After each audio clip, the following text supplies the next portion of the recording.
It was such a disheartening situation. 2 years ago, I was kidnapped by the dreaded Boko Haram along my way to the airport while I was traveling to Cameroon to meet some of my colleagues, and then I got kidnapped along the line, along the route.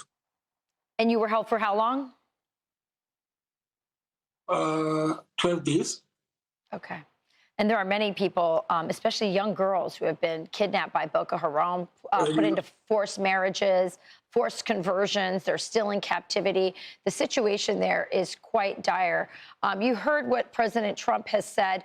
Here's what Nigeria's president has said in response. He said that the characterization of Nigeria as religiously intolerant does not reflect our national reality, nor does it take into consideration the consistent and sincere efforts of the government to safeguard freedom of religion and beliefs for all Nigerians. What's your message? What's it like to be a Christian in Nigeria? First, I want to thank and applaud the United States of American President Donald Trump for designating Nigeria as a CPC, because this is one of the things that we have always wanted.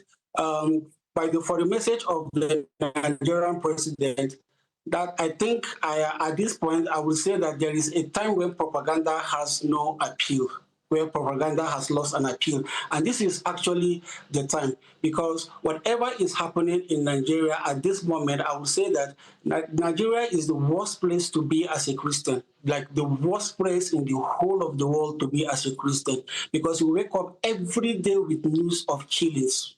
Every day with news of massacring of Christians. It's totally a genocide that is happening here in Nigeria. There is nothing anybody will tell me, because I have been in here for as long as I know. I've been in these places where these attacks have taken place. I've seen women who are crying for the loss of their husbands. I've seen children who are crying for the loss of their parents. I've seen parents who are crying for the loss of their children. I've been to churches that have been burnt down.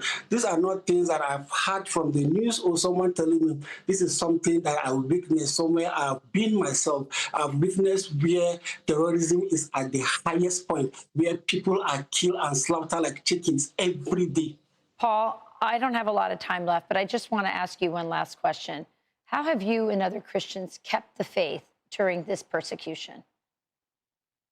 We are grateful for the organization I work with, Irish Global, who have taken it upon themselves to care for these persecuted Christians by providing relief materials, emergency kits, and then also providing them with discipleship, where they are being told that despite all that is happening to them, Christ still loves them.